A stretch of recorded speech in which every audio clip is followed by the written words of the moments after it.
చూస్ country delight, live better. ఇప్పుడే country delight app ని download చేసుకోండి.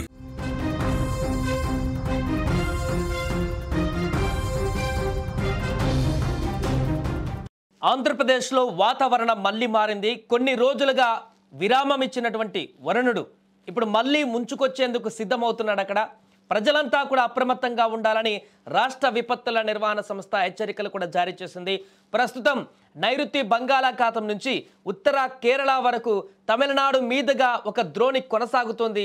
దీని ప్రభావంతో ఈరోజు ఆంధ్రప్రదేశ్లోని కొన్ని జిల్లాలలో వర్షాలు కురిసేటువంటి అవకాశం ఉందని విపత్తుల నిర్వహణ సంస్థ తెలిపింది. ముఖ్యంగా కోనసీమ కానీ, పశ్చిమ గోదావరి, అదేవిధంగా తిరుపతి జిల్లాలలో అక్కడక్కడ పిడుగులతో కూడినటువంటి తేలికపాటి నుంచి మోస్తారు వర్షాలు పడే అవకాశం ఉంది.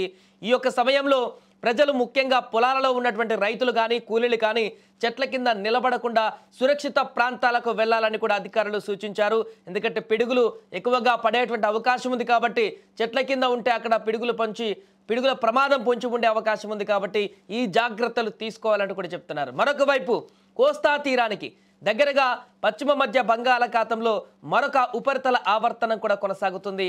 ఈ రెండు వాతావరణ పరిస్థితుల కలయికతో రాష్ట్రంలో వర్షాల తీవ్రత పెరిగేటువంటి ఛాన్స్ కనిపిస్తుంది. ఏదేమైనా మరొకసారి ఆంధ్రప్రదేశ్కు వర్ష సూచన అనేది రైతులకు తీరని నష్టాన్ని కలిగించేటువంటి విధంగా మారుతున్నట్టుగా కనబడుతుంది. ఇప్పటికే మోంతా తుఫాను బారి నుంచి బయటపడి ఒక్కొక్కరుగా ఇప్పుడిప్పుడే తేరుకుంటున్నటువంటి సందర్భం మనకు కనిపిస్తుంది. ముఖ్యంగా రైతులకైతే మోంతా తుఫాను ఎఫెక్ట్ చాలా వరకు పడినట్టుగా కనిపించింది.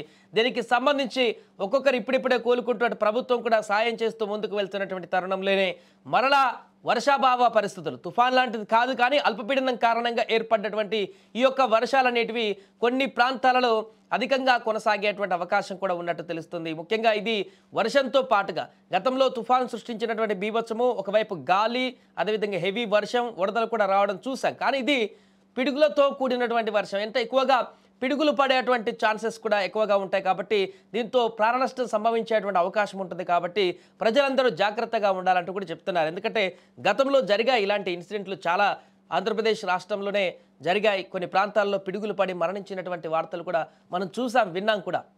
అందుకే ఈసారి ముందుగానే హెచ్చరిస్తుంది కాబట్టి విపత్తుల నిర్వహణ సంస్థ పిడుగులు పడేటువంటి అవకాశం ఉంది. కాబట్టి ఈరోజు కొంత ఆ 3 జిల్లాలు, ముఖ్యంగా తిరుపతి కానీ, పశ్చిమ గోదావరి కానీ ఆ యొక్క ప్రాంతాలలో ప్రజలు కొంత అత్యవసరమైతేనే బయటికి వెళ్ళడం, లేకుంటే రైతులు వ్యవసాయ పనుల నిమిత్తం అక్కడికి వెళ్తే వర్షం పడిందంటే వెంటనే చెట్ల కిందకు వెళ్తారు. సో అలా వెళ్లకుండా కొంత జాగ్రత్తగా సేఫ్ ప్లేస్కి వెళ్ళి అక్కడ ఆశ్రయం పొందడం లాంటివి చేయాలి అప్పటికప్పుడు వర్షం పడితే. ఎందుకంటే ఈ ఒక విపత్తు అంటే పిడుగులు పడేటువంటి వర్షం అనేది కొంత డేంజర్గా మనకు కనిపిస్తూ ఉంటుంది. అది ఆల్ ఆఫ్ సడన్గా వస్తూ ఉంటుంది. కాబట్టి ఈ యొక్క జాగ్రత్తలు తీసుకోవాలంటూ కూడా అధికారులు చెప్తున్నారు. ఏదేమైనా ఈరోజు కొన్ని ప్రాంతాలలో ఆంధ్రప్రదేశ్లో కురిసేటువంటి వర్షాల కారణంగా అప్రమత్తం చేస్తుంది వాతావరణ శాఖ ప్రజలని.